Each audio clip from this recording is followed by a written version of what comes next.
좋아요, 구독. 수요일 아침 8시 반 지나고 있습니다. 매일 아침 8시 반 저희 서울경제TV에서 센티멘탈 대 펀더멘탈 매일같이 두 종목씩 말씀드리고 있습니다. 오늘도 출발해 보겠습니다. 오늘은 센티멘탈로 아모레치 처음으로 소개드린 종목이고요. 펀더멘탈로 효성중공업. 자, 이렇게 두 종목 되겠습니다. 센티멘탈 보죠. 차트를 보시면 아모레 퍼시픽과 뗄래야 뗄 수가 없는 게 아모레치입니다. 아무래도 이제 매출 비중이 24년도에는 90% 넘게 연결 매출로 다 들어오거든요. 그러니까 지주회사 합격인데 아모레치 OP 영업이익까지도 80% 아모레 퍼시픽이 80%를 좀 기여를 하고 있습니다. 그래서 전체적으로 그럼 밸류에이션도 나중에 좀 체크를 해드려야 되는데 조금 갭이 좀 있다 이렇게 보시면 되고 차트에서 보실 것과 같이 마찬가지 여기도 그렇습니다.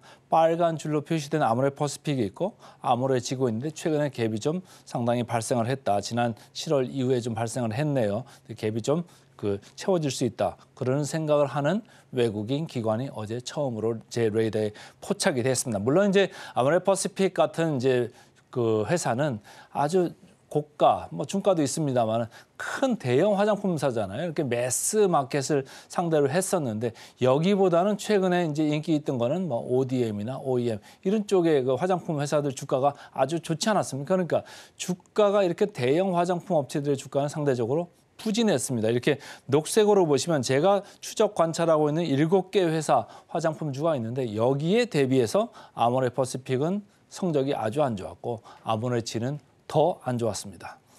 자, DB금융투자입니다. 지금 아모레 퍼시픽 아무래도 영업이익이 금년에 이제 80%까지 올라옵니다만은 어쨌든 아모레 퍼시픽을 알아야 아모레치를 볼 수 있습니다. 근데 아모레 퍼시픽 중국 쪽에서 계속 안 좋다는 얘기 많이 나오잖아요. 그게 진짜로 사실 현실화가 되고 있고 라네즈를 제외한 모든 브랜드들이 지금 좀 시원치 않습니다. 국내 화장품도 영업이익이 전년 대비 27% 이렇게 하락할 정도로 좀 안 좋습니다. 특히 이니스프리 같은 거 그런 것도 좀 안 좋고요.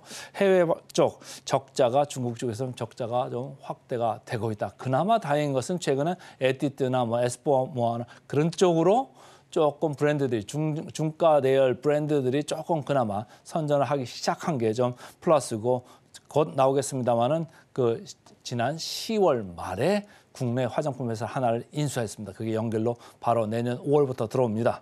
자, 그 회사는 코스RX입니다. 코스RX 해가지고 제가 찾아보니까 저자극 스킨케어 브랜드네요. 미국에 이제 아마존에 18년도에 들어가가지고 최근에 베스트셀러 반열까지 올라갔더라고요. 그래서 북미에서 상당히 지금 두각을 나타내고 있는 회사라 아모레 퍼시픽이 이걸 갖다가 산다는 얘기가 나오니까 주가가 아까 어땠습니까? 7월 이후로 조금 올랐잖아요. 그러니까 지분 취득 효과가 이미 나왔다 이런 얘기고 연결 효과는 금년 5월부터 이제 시작이 되죠. 그게 영업이익으로 들어오면 아모레 퍼시픽에 들어오면 아모레 G까지도 상위 회사니까 연결이 될 겁니다. 그리고 이 자체 사업 이니스프리 브랜드도 이제 작년 4분기에 영업이익이 50% 정도 떨어질 정도로 안 좋았어요. 근데 금년 한 70~80%까지 회복이 될 것 같습니다. 그래서 작년에 4분기에 아마 OP가 한 150억 이 정도까지 내려갔었던 게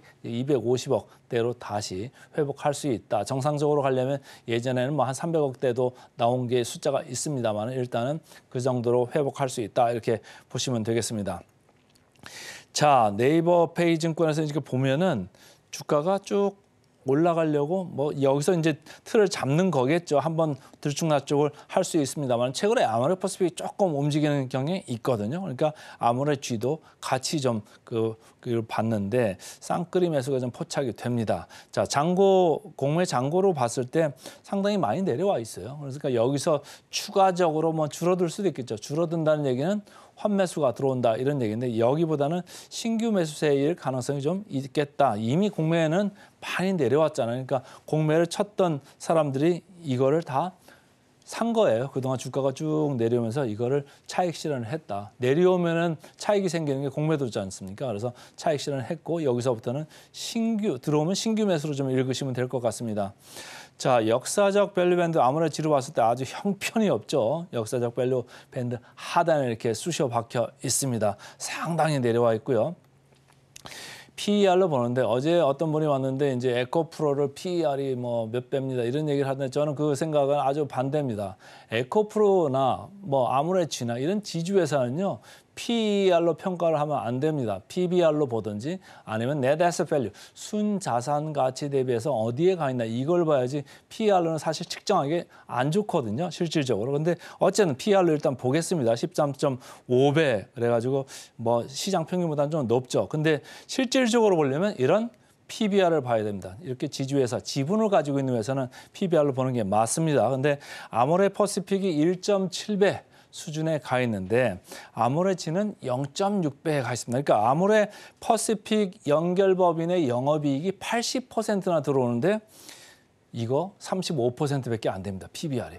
상당히 저렴한 거죠. 그래서 아모레츠를 외국인이나 기관이 조금 저쯤에서 조금 사들어오는 느낌이 어제 생겼다 이렇게 보시면 되고 목표 주가 최근에 조금 올라오죠. 올라오는 이유는 아무래도 아모레 퍼시픽이 RX바이오, RX 그쪽을 합병하는 효과 이게 좀 있는 것 같다 이런 거고 자 그래서 목표 주가는 현재 그 PBR의 간격만큼이나 벌어져 있습니다. 아모레 퍼시픽이 24% 상방을 시장에서 컨센서스로 보고 있는데 아모레지는 46%네요. 그래서 오늘은 센티멘탈 주식으로 아모레 G부터 말씀을 드렸습니다.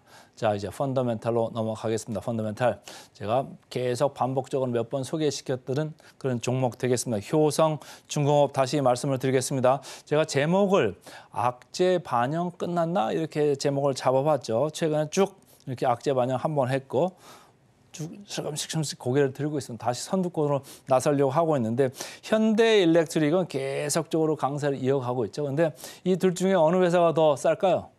제가 볼 때는 효성중공업이 상당히 쌉니다.